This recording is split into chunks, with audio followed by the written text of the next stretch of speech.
இந்த விழாவுக்கு வந்திருக்கும் அனைத்து பத்திரிகை தொலைக்காட்சி நண்பர்களுக்கு என் வணக்கத்தை தெரிவித்துக் கொள்கிறேன்.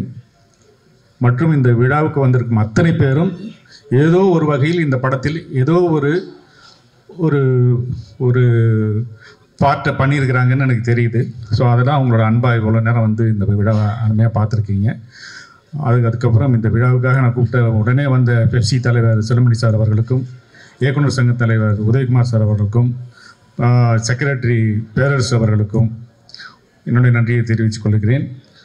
நிறைய பேர் இந்த விழாவுக்கு வந்திருக்கிறீங்க. இந்த படத்தில் நடித்த அத்தனை ஆர்டிஸ்ட்டுமே இந்த விழாவுக்கு வந்திருந்தது வந்து ரொம்ப பெரிய விஷயம். படத்தில் நடிக்கும்போது ஒத்துழைப்பு கொடுத்தது பெரிய விஷயம் கிடையாது. ஒரு ஆடியோ ஃபங்க்ஷனுக்கு எல்லாருமே நீங்கள் வந்திருந்தது தான் வந்து இந்த ஃபங்க்ஷனோட வெற்றிக்கு மிகப்பெரிய காரணமாக இருந்துச்சு. இது எல்லாத்துக்குமே மிக முக்கியமான காரணமாக இருந்தது தயாரிப்பாளர் அவர்கள் தான். ஏன்னா ஒரு படத்தை பண்ணோம் முடிஞ்சிச்சு, இது எப்படி ரிலீஸ் பண்ணாலும் அவருக்கு வந்து பெரிய விஷயம் கிடையாது. ஒரு காமெடி படத்துக்கான ஒரு விஷயம் வந்துடும். பட் அது இல்லாமல் அந்த படத்தை நேசித்து நான் வந்து விட்டுட்டு அடுத்த ஸ்கிரிப்டுக்கு போயிட்டேன் நான். பட் வந்து சார் வந்து இந்த படத்துலையே கிடக்கிறாரு. ப்ரொடியூசர் வந்து எங்கேயுமே போகிறது கிடையாது. என்ன நடக்குதுன்னு சொன்னால் எனக்கே பயமாக இருக்கும். எடிட்டிங்கு, ட்ரைலரு, டீசரு இது எல்லாமே அவங்க தான் பண்ணாங்க. பட் நல்லா பண்ணியிருக்காங்க, நல்ல குவாலிட்டியில் பண்ணியிருக்காங்க. முருகன் இருந்தார் கூட. ஸோ அவர் அந்த ஒரு சினிமாவை நேசிக்கிறவங்க தான் வந்து இது வந்து பண்ண முடியும். ஸோ அந்த மாதிரி ஒரு நேசிக்கக்கூடிய ஒரு தயாரிப்பாளர் எனக்கு கிடச்சிருக்காரு. அவர் தொடர்ந்து இந்த இண்டஸ்ட்ரியில் இருக்கணும், நிறைய படங்கள் பண்ணணும். இந்த தருணத்தில் தயாரிப்பாளர் அவர்களை மேடைக்கு கூப்பிட்டுலாமா சார்? தயாரிப்பாளர் ரவிச்சந்திரன் சார் அவர்களை அன்புடன் மேடைக்கு அழைக்கிறோம்.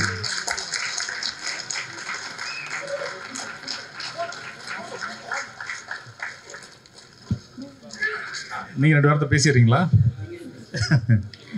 ஒரு அற்புதமான தயாரிப்பாளர் தமிழ் இண்டஸ்ட்ரி கிடச்சிருக்கிறாரு. இன்னும் வந்து இதை ஸ்டாண்ட் பண்ணணும், நிறைய படங்கள் பண்ணணும்னு வாழ்த்துக்கிறேன். மற்றும் இந்த படத்தில் வந்து படத்தோட ஹீரோ விமல் சார் பற்றி நான் பேசி ஆகணும். ஏன்னா வந்து என்னுடைய தேசிங்க ராஜா படத்தோட வெற்றிக்கு மிக முக்கியமான காரணமாக இருந்தது வந்து விமல்ஜி. இந்த படத்தோட வெற்றிக்கும் அவர் தான் காரணமாக இருப்பார். ஏன் அப்படின்னா இந்த படத்தில் வந்த ஆர்டிஸ்டோட அதிகமான இவ்வளோ ஆர்டிஸ்ட்டை வச்சு நான் படம் பண்ணதே கிடையாது. ஸோ ஏன்னா சின்ன கேரக்டருக்கு கூட ஒரு காமெடி ஆர்டிஸ்ட்டை போட்டுடலாம் அப்படிங்கிற மாதிரி தான் பண்ணேன். ஏன்னா எங்கேயுமே வந்து காமெடி வந்து இது வந்துடக்கூடாது. ஒரு கேரக்டர் ஆர்டிஸ்ட்டை போட்டு இல்லை புதுசாக போட்டு பண்ணி அந்த காமெடி ஒர்க் அவுட் ஆகி போயிடுச்சுன்னா என்ன பண்ணுறது அப்படிங்கிற ஒரு சின்ன பயம் இருந்தது. இது பேட்டர்னே வேறு மாதிரி இருக்கும். இந்த ஸ்கிரிப்டோட ஸ்க்ரீன் பிளேயே பேட்டர்னே வேறு மாதிரி இருக்கும். ரொம்ப ஒரு மின்னல் மாதிரி போகக்கூடிய ஒரு ஸ்க்ரீன் பிளே இருந்துச்சு இருந்தது. ஏன்னா இவ்வளோ ஆர்டிஸ்ட்டு ஒரு காமெடி சிரித்து முடிஞ்சு வித்யாசாகர் சொன்னது ரொம்ப கரெக்டான விஷயம். கேப்பே இல்லாமல் காமெடி. ஸோ இவ்வளோ ஃபாஸ்ட்டாக கட்டிங் வந்திருக்கு இந்த படத்தில். வேறு வழி இல்லை, அவ்வளோதான். ஏன்னா வந்து வந்தீங்கன்னா பார்த்தீங்கன்னா சிரிச்சிங்கன்னா ரசிங்கன்னா போயிட்டே இருப்பீங்க. அவ்வளோ ஸ்பீடாக இருக்கும் அந்த படம். அந்த மாதிரி வந்து இதில் காமெடி ஒர்க் அவுட் ஆகிருக்கு. ஸோ எல்லா காமெடி ஆர்டிஸ்ட்டையும் ரவி மரியா, புகழ், சாம்ஸ்ஜி, ரோபோ, திருமா எந்திரிக்கிறாப்புல, சிங்கப்புலி நிறைய ஏகப்பட்ட பேர். சாதனா வந்திருக்கிறாங்க, இந்த மதுரையிலேருந்து வந்திருக்கிறாங்க, நிறைய பேர் வந்திருக்காங்க.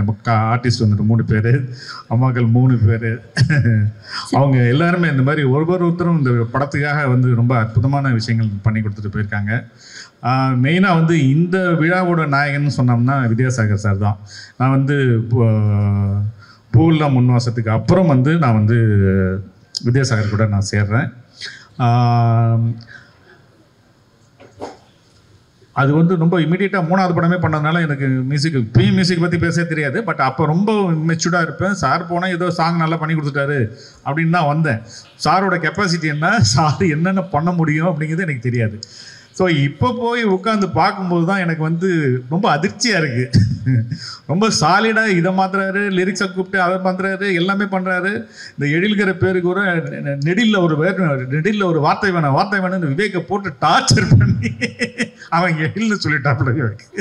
அப்படி தான் வந்தது. நெடிலில் ஒரு வார்த்தை கிடைக்கல அவருக்கு. அவன் உட்காந்து கம்போஸ் பண்ணுறது நெடிலில் பிடிங்க. ஸோ அவ்வளோ பர்ஃபெக்ஷனு, அவ்வளோ விஷயம் கேதர் பண்ணுறாரு. மியூசிக்னா என்ன அப்படிங்கிறது வந்து இது வேற ஒரு உலகமாக இருக்குது. அவர்கிட்ட இருக்கிற விஷயம் ரொம்ப எளிமையாக எனக்கு பண்ணி கொடுத்தாரு. அந்த 5 சாங் ஹிட்டு பண்ணி கொடுத்தாரு. எப்படி பண்ணாருன்னு எனக்கு தெரியல. ரொம்ப சாதாரணமாக அசால்ட்டாக பண்ணி கொடுத்தாரு. Thank you sir. அந்த படம் மிகப்பெரிய வெற்றி அடையிறதுனா அதுக்கு வித்யா சார் தான் மிக மிக மிக முக்கியமான ஒரு காரணம். வாழ்த்துக்கள் சார். ஆமாம். நீங்கள் உதயகுமார் சாருக்கு வாய்ப்பு கொடுத்தா 100 ரூபா எழுதிருப்பார், நான் 200 ரூபா எழுதிருப்பேன். நீங்கள் யாருக்கு வாய்ப்பு கொடுக்கணும்னு முடிவு பண்ணிக்கிறேங்க. என்ன நைட் முடிவு பண்ணியிருக்கேன். Okay okay. அப்புறம் உதயகுமார் சார் சொல்லும்போது நம்ம ஹீரோ விமலில் வந்து விஜயகாந்த் மாதிரி பார்க்குறேன்னாரு. அப்போ எனக்கு 80% தான் கொஞ்சம் தோணுச்சு. ஸ்டேஜுக்கு வந்தார், கேப்டன் விஜயகாந்த் மாதிரியே வேஷ்டி சட்டை, வெள்ளை வேஷ்டி வெள்ளை சட்டை, 100% நீங்கள் விஜயகாந்த் சார். எலிபேலும் சரி, காஸ்டியூம்லையும் சரி. ஆமாம், எப்பவும் போல் எனக்கு 9 மணிக்கு மைக்கை கொடுத்துட்டாங்க. இருந்தாலும் இன்றைக்கி டைம் ஆகிடுச்சு. மொத்த குழுவுக்கும் என்னுடைய வாழ்த்துக்கள். வித்யாஸ் சார், டிஎஸ்ஐ, இன்றைக்கி இந்த நாயகன், அவர் வந்து மெலோடி கிங்கும். இங்கே அவர் எல்லாத்துலேயுமே கிங்கு. அவர் குத்துலேயும் கிங்கு, கெத்துலேயும் கிங்கு, பில்டப் சாங்லேயும் கிங்கு, ஹீரோஸ் சாங்லேயும் கிங்கு, எல்லாத்துலேயும் கிங்கு.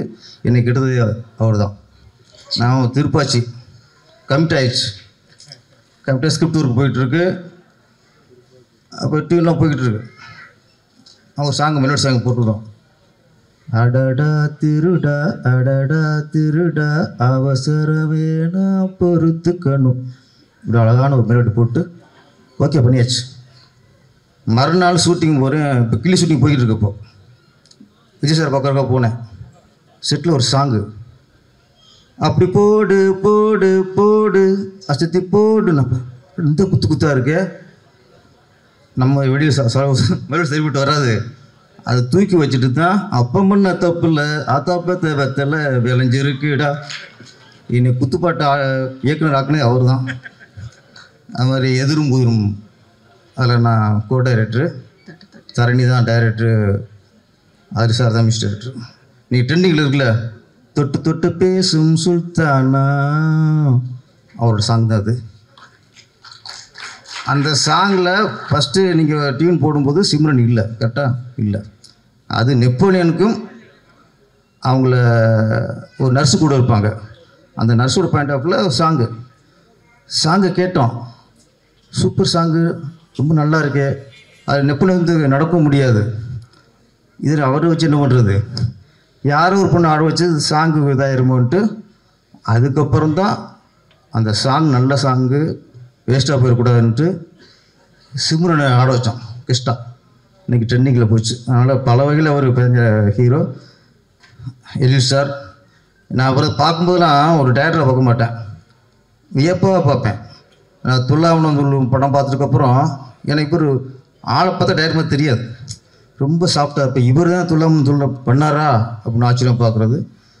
இப்போ தொடர்ந்து காமெடி படம் பார்க்குறோம்ல, வேலைன்னு வந்துட்டு வெள்ளைக்காரன், தேசிங்கராஜா, அப்பவும் பார்ப்பேன் இவரெல்லாம் இப்படி காமெடி பண்ணுறாரு அப்படின்ட்டு. எல்லாமே அதிசயமான இயக்குனர். டோட்டலாக நீ எல்லோரும் பேசும்போது ஒன்று புரிஞ்சு வச்சு, டோட்டலாக இவர் எனக்கு ஆப்போசிட். ஏன்னா என்னதில் ஸ்கிரிப்டில் தவிர யாரும் பேச விட மாட்டேன் மேக்ஸிமம். இவர் இஷ்டத்துக்கு விட்டுருக்காரு. இதில் மட்டும் எதிரும் புதிருமா இருக்கான். தேசிங்கராஜா 2 மிகப்பெரிய வெற்றியடைய வாழ்த்துக்கள். நன்றி, வணக்கம்.